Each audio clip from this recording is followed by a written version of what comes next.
Hi అండి. మనము body measurements తీసుకునేటప్పుడు మనం మనిషి మీదైనా చూడండి, ఇప్పుడు ఈ బొమ్మ మీదైనా సేమ్ ఎలా వస్తుందో అలాగే మన మీదైనా అలాగే తీసుకోవాలి. మనిషి మీదైనా ఇప్పుడు చూడండి, ఇది అనేది సెంటరు. ఈ సెంటరు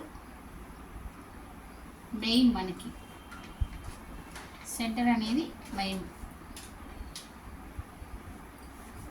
ఈ సెంటరు కొలత మనం ఎప్పుడు తీసుకోము మామూలుగా అయితే, కానీ ఈ సెంటర్ కూడా మెయిన్ అనమాట. ఇప్పుడు చూడండి, ఇది మొన్న న్యూ మెథడ్ కటింగ్ కదా, ఈ న్యూ మెథడ్ కటింగ్ ఇప్పుడు చూడండి, ఫ్రంట్ మనకి ఇక్కడ కుట్టేసినప్పుడు ఎంత పోద్దో అంత కూడా చూసుకోవాలి.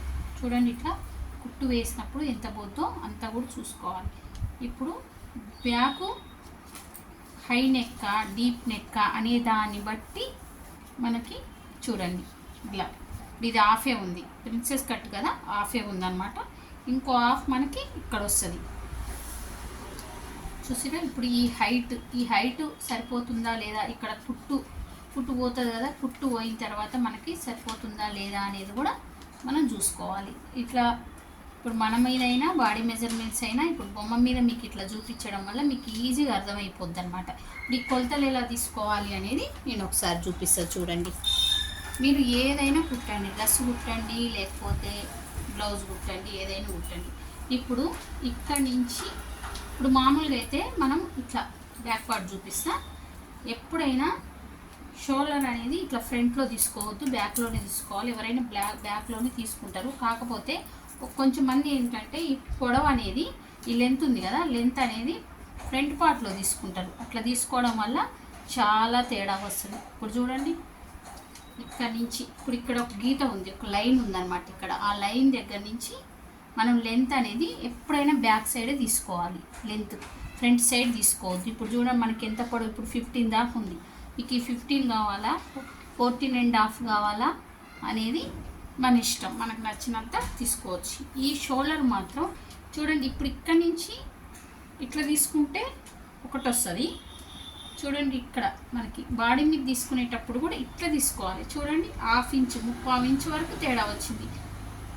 14.3 ఉందన్నమాట. 15 ఉంది షోల్డర్ని బాడీ మీద తీసుకునేటప్పుడు కూడా ఇలా తీసుకోవాలి. ఇలా తీసుకుంటే మీకు హై నెక్ కుట్టినప్పుడు ఏ తేడా రాకుండా కరెక్ట్గా వస్తుంది. లేకపోతే మీరు ఈ షోల్డర్ సరిగ్గా తీసుకోకపోతే ఏమైందంటే ఇక్కడికే ఆగిపోయి ఇక్కడ లాగినట్టు అయిపోద్ది. ఇప్పుడు ఫుల్ షోల్డర్ ఉండాలి. హై నెక్ ఏది కుట్టినా ఫుల్ షోల్డర్ అనేది కరెక్ట్గా ఉండాలి. మన ఇష్టం వచ్చినంత పెట్టడానికి వీల్లేదు. ఒకవేళ డీప్ నెక్ అనుకోండి, కొంచెం అటు ఇటు అయినా, క్రాస్ కటింగ్ అనుకోండి కొంచెం అడ్జస్ట్ అయిపోద్ది. కానీ హై నెక్ మాత్రం అలా కాదు. అందుకోసం బాడీ మెజర్మెంట్స్ ఎలా తీసుకోవాలనేది కూడా మీరు మెయిన్ నేర్చుకోవాలన్నమాట. ఓకేనా? ఇది ఇప్పుడు ముందు మీకు ఇంకా ఎలా తీసుకోవాలి. ఇప్పుడు నెక్ ఉంది, ఇప్పుడు నెక్ మీకు ఎంతవరకు కావాలో చూసుకొని, ఇప్పుడు చూడండి 6 అనుకోండి, ఇక్కడికి వస్తుంది, అట్లా తీసుకోవాలి. ఇప్పుడు ఇట్లా తీసుకుంటే ఒక కొలత వస్తుంది. చూడండి, ఇక్కడ 7 వచ్చింది, ఇక్కడ 6 వచ్చింది. ఇక్కడ 6 వచ్చిన దగ్గర ఇట్లా చూస్తే 7 వస్తుంది. అందుకోసం మీరు ఒకవేళ ఇట్లా చూసుకున్నారు అనుకోండి, మనం క్లాత్ కటింగ్ చేసేటప్పుడు కూడా మీరు ఇట్లనే చూసుకోవాలి. ఓకేనా? లేకపోతే తేడా వస్తుంది. బాడీ మెజర్మెంట్స్ అనేవి అలా చూసుకోవాలి. ఇప్పుడు చెస్ట్ ఉందనుకోండి, చెస్ట్ అనేది మీరు ఇట్లా చూసుకోవాలి. ఇది 34 సైజు. దీన్ని కూడా ఇక్కడ మధ్యలోకి వచ్చేలాగా చూసుకోవాలి. మధ్యలోకి వచ్చేలాగా చూసుకుంటే కరెక్ట్గా 34 ఉంది. మనము ఉక్సుల పట్టీకి లూగుల పట్టీకి ఫ్రంట్ పార్ట్లో ఎక్స్ట్రా తీసుకోవాలి. చాలామంది ఏంటంటే ఉక్సుల పట్టీకి లూగుల పట్టీకి తీసుకోరు. అప్పుడు మీకు ఇక్కడ క్లాత్ తగ్గిపోతుంది కదా, అదే ఆలోచించుకోవాలి. మనం చాలామంది బ్యాక్ పార్ట్ వేసి ఫ్రంట్ పార్ట్ కటింగ్ చేసేటప్పుడు ఫ్రంట్ పార్ట్లో ఉక్సుల పట్టీకి లూగుల పట్టీకి తీసుకోరు. ఇప్పుడు ఇక్కడ 34 ఉంది.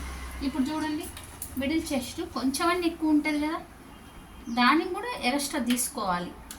చాలామంది ఏంటంటే తీసుకోరు అనమాట. తీసుకోవాలి తప్పకుండా. కొంచెం ఎత్తు ఎక్కువ ఉంది, 35 ఉంది, 1 ఇంచే గ్యాప్ ఉందన్నమాట. అట్లా ఆ 1 ఇంచ్ గ్యాప్ ఒకవేళ క్రాస్ కటింగ్ అయితే సరిపోద్ది. కాకపోతే ఈ అప్పర్ చెస్ట్కి మిడిల్ చెస్ట్కి గ్యాప్ ఎక్కువ ఉందనుకోండి, మీరు మిడిల్ చెస్ట్ కొలత చూసుకోకుండా కుడితే టైట్ అయిపోద్ది. ఓకేనా? ఇంకోటి నడుము. నడుముకి మనం ఏం యాడ్ చేయొద్దు, నడుము ఎంత ఉంటే అంత పెట్టుకోవాలి. నడుము చాలా సన్నగా ఉందన్నమాట, 28.5 ఉంది చూసినా, 28 సరిపోద్ది, 28 ఉంది నడుము. ఇప్పుడు దీనికి ఏం లూజ్ యాడ్ చేయకూడదు, నడుముకి ఎప్పుడైనా లూజ్ అనేది యాడ్ చేయొద్దు, సేమ్ పెట్టేసుకోవాలి. ఒకవేళ బ్యాక్ డాట్లు ఇచ్చేదైతే 1 ఇంచ్ కలుపుకోవాలి, లేదంటే కలుపుకోవద్దు. ఓకేనా? ఒక్కోసారి ప్రిన్సెస్ కట్లో కలపకుండానే, అంటే డాట్ తీయకుండా కుట్టేదైతే కలపకుండానే మెజర్ చేసుకోవాలి. ఓకేనా? అంతే. చెస్ట్ పాయింట్ అనేది ఇలా చూసుకోవాలి. ఇప్పుడు చూడండి, ఇది హైట్ని బట్టి 9.30 వస్తుంది. ఇది హైట్ని బట్టి ఉంటుంది అన్నమాట, మనిషి హైట్ని బట్టి ఉంటుంది. ఇది మీడియం సైజు కాబట్టి కొంచెం మందికి 10 కూడా ఉండొచ్చు. ఓకేనా? అలా చూసుకోవాలి. ఎందుకు ఇది మెయిన్ చెస్ట్ పాయింట్ ఎందుకు చూసుకోవాలంటే, ప్రిన్సెస్ కట్ అప్పుడు ఈ చెస్ట్ పాయింట్, ఈ చెస్ట్ విడ్త్ చూడండి, ఇట్లా చెస్ట్ విడ్త్ అనేది ఇట్లా చూసుకోవాలి. ఇట్లా చూసుకోకపోతే మీకు దాని యొక్క షేప్ అనేది, ఇక్కడ రావాల్సిన షేప్ ఇక్కడో పక్కకు వచ్చింది అనుకోండి, ఫిట్టింగ్ అనేది కరెక్ట్గా రాదు. ఓకేనా? అందుకని చెస్ట్ పాయింట్ కూడా కరెక్ట్గా చూసుకోవాలి. ఇంకోటి, ఇక్కడ చెస్ట్ పాయింట్ నుంచి ఈ కిందికి ఎంత ఉంది అనేది కూడా చూసుకోవాలి. ఒకవేళ మీరు కుట్టేది షేప్ బెల్ట్తో కుడితే, ఒకవేళ 4 డాట్ బ్లౌజ్ అనుకోండి, తప్పకుండా ఇక్కడి నుంచి ఇక్కడికి ఎంత ఉందో అని కూడా చూసుకోవాలి. ఓకేనా? ఇవి చూపించడం కోసమే నేను దీన్ని తీసుకొచ్చిన, ఎందుకంటే మీకు ఇంకా మంచి అవగాహన ఉంటుంది అన్నమాట. ఇప్పుడు దీని మీద ఇలా చూడడం వల్ల, ఇప్పుడు కాలర్ నెక్ అనుకోండి, ఇట్లా కాలర్ నెక్కి ఎలా చూసుకోవాలి అవి ఇంకా పోను క్లాసెస్లో నేర్చుకుందరు. ఓకేనా? Thank you. నా వీడియోస్ ఫాలో అవ్వండి ఫ్రెండ్స్. ఇంకా మీకు అడ్వాన్స్ కోర్స్ కూడా మీరు ఈజీగా నేర్చుకోవచ్చు. ఎలాంటి డ్రెస్ అయినా, ఎలాంటి డిజైన్ బ్లౌజ్ అయినా ఈజీగా కుట్టగలుగుతారు.